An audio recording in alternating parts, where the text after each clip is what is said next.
হংকংয়ের লাইসেন্সপ্রাপ্ত সবচেয়ে বড় ক্রিপ্টো এক্সচেঞ্জ হ্যাশকি গ্রুপ প্রথমবারের মতো চালু করেছে ডিজিটাল অ্যাসেট ট্রেজারি বা ডিএটি তহবিল।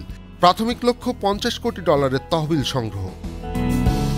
প্রতিষ্ঠানটি জানিয়েছে একাধিক মুদ্রাভিত্তিক এ তহবিলের মূল উদ্দেশ্য ক্রিপ্টো সম্পদ সঞ্চয়ের কৌশলকে এগিয়ে নেওয়া এবং ওয়েব3 খাতে টেকসই প্রবৃদ্ধি নিশ্চিত করা।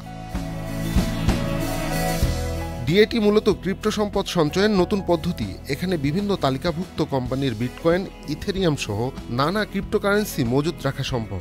টোকেনের দাম বাড়লে বিনিয়োগকারীরাও লাভবান হন। বৈশ্বিক নিয়ন্ত্রণ সংস্থাগুলো ক্রিপ্টো খাতে কিছুটা নমনীয় হওয়ায় ডিএটি দ্রুত জনপ্রিয়তা পাচ্ছে। যুক্তরাষ্ট্রভিত্তিক শীর্ষ সফটওয়্যার প্রতিষ্ঠান স্ট্র্যাটেজি 2020 সাল থেকে বিটকয়েন কেনা শুরু করে। তাদের হাতে রয়েছে $6,300 কোটি বেশি ক্রিপ্টো। স্ট্যান্ডার্ড চার্টার্ডের তথ্য অনুযায়ী বর্তমানে ডিএটি অনুসারীদের মজুদে রয়েছে প্রায় 1 লাখ বিটকয়েন। হ্যাশকি জানিয়েছে তারা বিশ্বজুড়ে শীর্ষস্থানীয় ডিএটি প্রকল্পে বিনিয়োগ করবে। এতে শুধু ক্রিপ্টো সম্পদের মান নির্ধারণে নতুন মানদণ্ড গড়ে উঠবে না, একই সঙ্গে ওয়েব3 ইকোসিস্টেমের দ্রুত প্রসারও ঘটবে।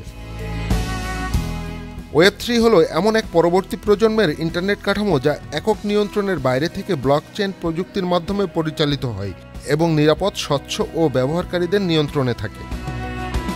প্রতিষ্ঠানটির পরিকল্পনা হলো ধাপে ধাপে বহুমুখী পোর্টফোলিও তৈরি করা, যেখানে প্রাথমিকভাবে ইথেরিয়াম ও বিটকয়েন ভিত্তিক প্রকল্পে বিশেষ গুরুত্ব দেওয়া হবে। হ্যাশকির এই নতুন তহবিল বৈশ্বিক বিনিয়োগকারীদের আগ্রহ বাড়াবে এবং ক্রিপ্টো সম্পদের টেকসই প্রবৃদ্ধির নতুন ধারা তৈরি করবে। Mahbub Morshed, channel I online. LME certified বিশ্বসেরা কপারে তৈরি ওয়ালটন কেবলস, যা আপনার স্থাপনাকে রাখবে সব সময় নিরাপদ।